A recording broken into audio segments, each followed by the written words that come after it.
Are we going to test drive the XC90? Well, today? Yeah. Have you spoken to them? No, you did. Yeah, last week. Okay, cool. Anyway, good morning. Soph might test the Volvo XC90 because she's potentially thinking about that as a car for herself, and I'm going to talk about plug-in hybrids. My goodness, it's like summertime out here. Fantastic. Yeah. So we're going to try and get some lunch in here. Time to get out, chicken. Then when you can study that inside when we've got some food. I have, far too bright. I have a desire to try and fly a drone of some sort at some point today.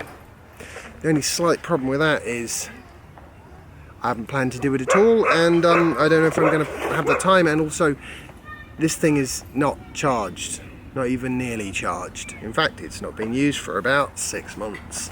So, as it's beautiful and sunny, I thought this would be a good opportunity to give it a solar charge. Yeah. Because I'm pretty sure everything works better with solar power. I mean, you'd think it'd be the same stuff, wouldn't you, the electricity, but it isn't.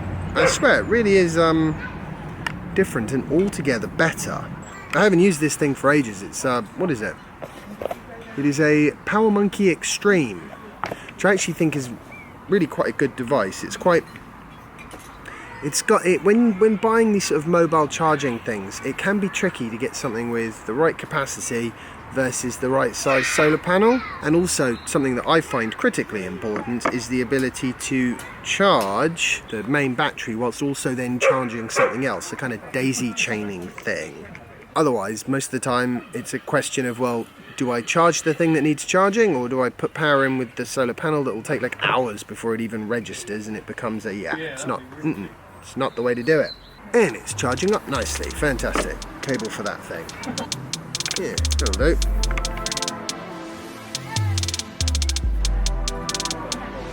Okay, brilliant. I am so wearing the right t-shirt for today. See that? Except I'm not actually going to talk about drones. I'm going to drone on about plug-in hybrids, because I actually think they can be great, like a kind of a gateway drug. But I think there's a point where they go from being good and useful to kind of a mistake for the people that buy them, in my personal opinion. So take the XC90 for example. They're bringing out a new version. I think it's available to order, the new version now, and it's got a 15% increase in range. Wow, that's impressive, isn't it? That brings the EPA's rating up from 17 miles to 20. Right. I mean, I suppose 20 miles. If it can really do 20 miles, then I suppose that's reasonably useful. You could drive to the shops and back. The journey we're doing today wouldn't necessarily use a lot more than 20 miles of range. I think it's a little bit on the low side. I actually think that's kind of more or less the exact point where it goes from being a good idea having a plug-in hybrid to a useless idea. Because you are asking people to do an extra step, plugging the car in and unplugging it. Although it's not difficult to do and it doesn't really take any length of time, you do want to get something for that. And if you can only drive like 10 miles or something ridiculous, you're barely to the end of the street, and if it's cold it'll turn the petrol engine on anyway, then you've got to sort of start thinking, well, really, what is the point? Plus, you've got to carry around all the extra weight and complexity of an entire second drivetrain, depending on how they work it. And if they doesn't have an entire separate drivetrain, then you could wind up with a hybrid that is really, really anemic when it's on electric, especially the way Soph drives. The second she pulls off from the line, it'll just put the petrol engine on every time. Yeah, those are the sort of the cons. The plus is if it does drive properly on battery power, and that battery power lasts long enough for you to actually get used to that and do some of the smaller journeys on it, then it becomes a bit of a game. Ooh, can I keep it just on electric? The next step on from that is thinking to yourself, you know what, I wish this car was just fully electric. Righty, looks like the food is coming shortly. Thank you very much, Soph. Okay. So I should probably take up less than the entire table, which is what I'm currently taking up with my drones and batteries and solar panels and cameras and oh yeah, we're getting embarrassing, is it? no, not remotely embarrassing, and quite clearly we're getting back into it over here. It's this nice weather. I mean, who could fail to be in a good mood? Totally blue sky, shining sun, and it's about 18 degrees or something ludicrous for February. Right. Yeah.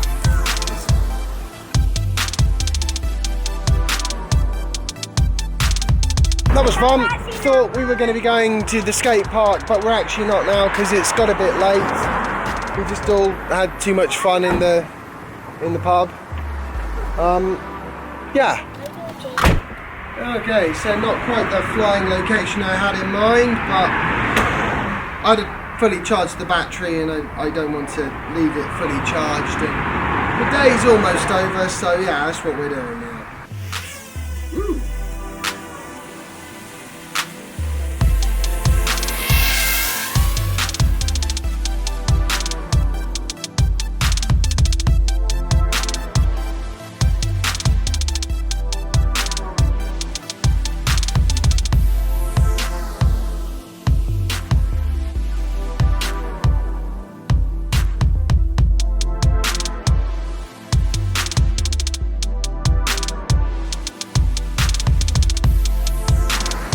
Cool.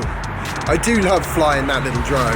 I mean, it is more of a sort of a toy than a tool, but I do think that within maybe 2-3 years you'll be able to get a drone like that with a tiny little 3-axis gimbal on it, like a Mavic, but shrunk down, like way small. Right, anyway, so back to the plug-in hybrids. What sort of range do you think is the point where they become? I mean, I can't see the point of, like, you know, the original plug-in Prius. Didn't they have like 13 miles of range or something insane? And if it was cold, it would just turn the petrol engine on anyway. Oh, which reminds me, have you seen the adverts for that plug-in self-charging hybrid from Toyota? I mean, I kind of can see what the difference between a mild hybrid, a non-plug-in hybrid, and a self-charging quote-unquote hybrid. Yeah, I can see where they're going with that, but equally, it's ridiculous. I mean, self-charging as in you can charge the battery back up using your petrol engine as you drive down the motorway, presumably the only point being that then when you get to a zero emission zone, and there are ever more of those, you can actually use your vehicle. Yeah, self-charging hybrid, I don't see the point. Sorry, Toyota, but I think it's a marketing gimmick. I mean, no, just get a plug-in hybrid for goodness sake. But equally though, if you're going to get a plug-in hybrid, you should get one with enough capacity that it can function as a short-range EV and then have a petrol engine for the longer range. I've always quite liked the i3 with the range extender. Now, they're stopping doing the range extender now because batteries are getting bigger and bigger ranges, and I think, honestly, most people didn't really use the range extender all that much, would be my guess. Certainly, I would probably have never used it. Even Soph would probably use it very rarely. The plug-in hybrids, I mean, I'm thinking more like a sort of a Volt or the Ampera that they sold in the UK. I think, and in Europe, I think that's good. You know, that was sort of a good 50 miles of range. You really can do the vast majority of your journeys without resorting to petrol. And then when you do need to do a really long road trip, you can. Of course, the problem with these vehicles for a road trip car, and I think this will become apparent to Soph when she looks at the XC90, although I could be wrong, is that you're taking up a lot of the space with batteries and motors, and then petrol tanks and engines. So there are compromises to be had, substantial compromises. The Volvo she is interested in because she's heard some good things about it. But like I said, I think when we actually get down to looking at it, it's going to be difficult to make a case for the plug-in hybrid over just the ordinary car, I think. I don't know. Maybe it is exactly the right one for Soph. What do you think? What am I missing? Is there another plug-in hybrid that we should be thinking about here? Right, I'm going in. The sun's going down. It's got to be the end of the day, surely, I think. So, yeah, I hope you found today's vlog post interesting. If you have, remember to like it, share it, subscribe if you haven't already. Follow me on Instagram and Twitter if you haven't already. If you want to check out details of the Tello that I was flying earlier, I'll stick those on that Amazon page, which will also be linked in the description below. And I will see you in the next episode of my vlog. Bye. Got a wobbly stone here. Something's washed away the underbit of the flagstone. And we need to sort that out. Mind you, I've got to sort the whole garden out, haven't I? It's just... Yeah. This spring we've got some serious gardening to be getting on with. Righty.